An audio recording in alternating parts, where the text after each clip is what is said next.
keti ikone chenro achiel ariyo adek koket kako nengo beni sekta mar somo ni ing'eyo. Achiel kuomgi nagi keto ni wabro bedo gi gimiluongo ni National Education Board mondo mi okonywa kata okonyre gi the CS mora moketi. Gini ng'eni gisiko kanyo, CS inyalo loki seche moko. Gisiko ka gikonyowa mondo mi gini olosi. National Education Board we mondo konya mondo miya dakika achiel asomni achiel kuom gik alidha mana matin mondo mi winji ni kanyo kare e kama kuku wach nitie. Tichgi en ni ensure ni all the barriers to the right of quality education are removed. Winjo, summarize kanyo. Machielo, mano akawo section abich, matindo ariyo to gi nyiri B. Koro masomo mokwongo no en mar ba. Then mar da iluongo ni putting measures in place to ensure all children attend and remain in school. Mar A, matindo ni 11, putting measures to ensure where applicable transition to the next level. Winjo, gini ema tich gi onego bed ni gikonyo mando. Gineno ka kanyo kama kuku mar wach nitiere ka transition, barriers mag somo kaka gikidwaro ka uniform, to seche mowuene National Education Board onge. Kuro ere kaka gidhi konyore. Emo mineno ka pi muomo matiende ni ok wagero kako onego bed ni lose. Kia kanyo ibro dhi section 64.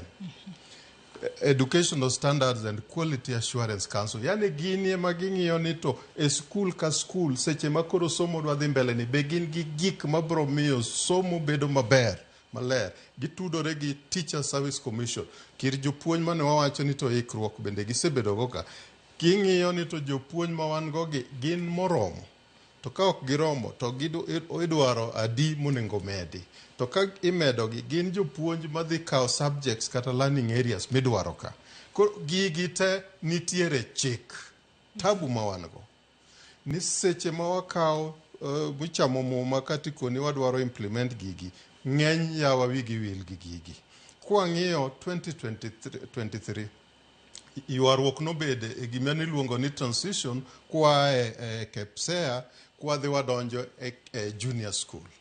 Mano wakoni yawa gini mwaneno ni ikre uru ne 2026. Matiende ni planning department mantiere e ministry mar education cha tich gi magitimo pile ukinyi godhiambo en pango gotarubin mbele mondo miging'ini to wadhi ikore nade. Emomiyo kipenjo ni to ikruok mane gin go. Samoro nikech mano kende department ma wantiere go. King'iyo mar National Education Board cha waonge go pokolose koro kanyo ng'ikni nitie. King'iyo Educational Standards and Quality Assurance cha bende onge pokolose nyaka kawuono koro kuonde go gore piny. Koro planning sector mar education, mar ministry mar education ka kama technocrats mung'eyo ni to wapange nang'o ginang'o midwaro ka wadwa transition 2026 mwadonje grade 10 ni wang'iyo ni to skunde go chalo nade wang'iyo ni to dalili ni jomoko ok dhi yiero gi bende chalo nade kendo jomoko no ko yiero gi to ang'o momiyo no ki yiero gi improvement idhi tim na advisory no ka wabedo kaka wabedo ni matiende watimo business as usual.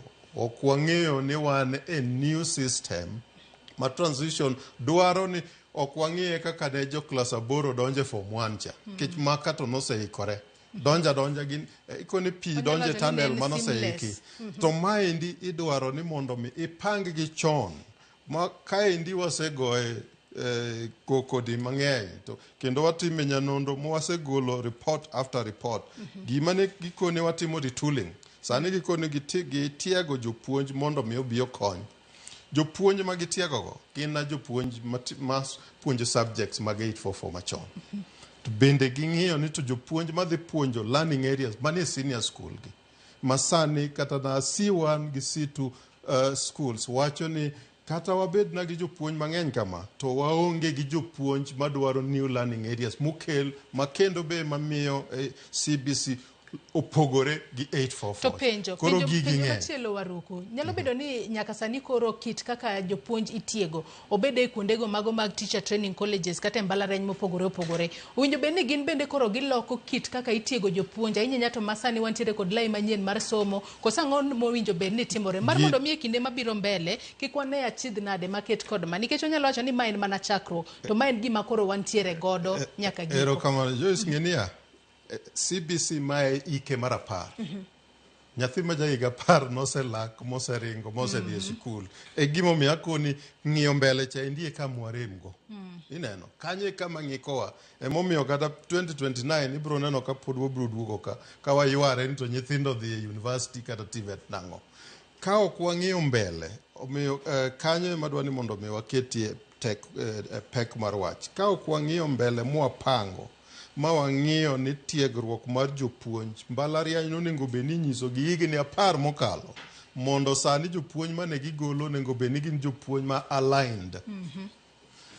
University ma sani kama owuene temo nyiso osiepna wangi Professor Peter Labanairo mar Daystar kende emaneno kosekone university ne gigolo postgraduate diploma mochomo learning areas makoro idwaro mag CBC a senior school. To macha is a private institution.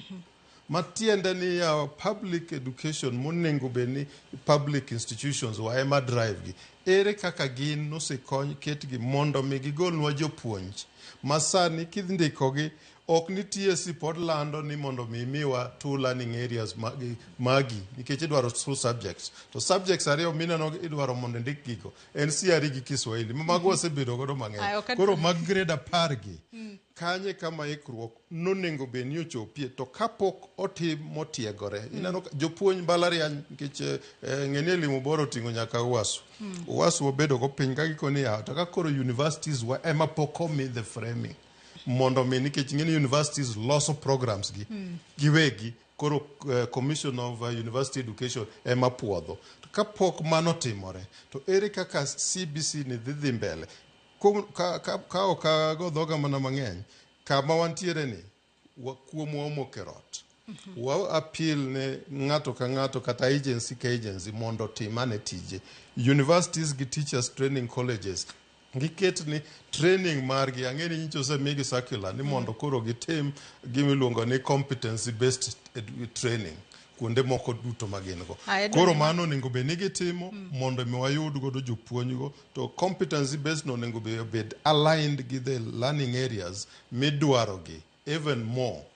Ma osebedo ka puonjo kaka sani high school students matie form 3 gi form 4 madhi rumo mag 844. Gimbe jopuonj mosebedo ka puonjo gi kanyo retraining gitu giluongo gi ni retooling en gimoro matin magitimo within a few days. Mano is not sufficient. Onego bed a continuous retraining refresher mondo mi giduogi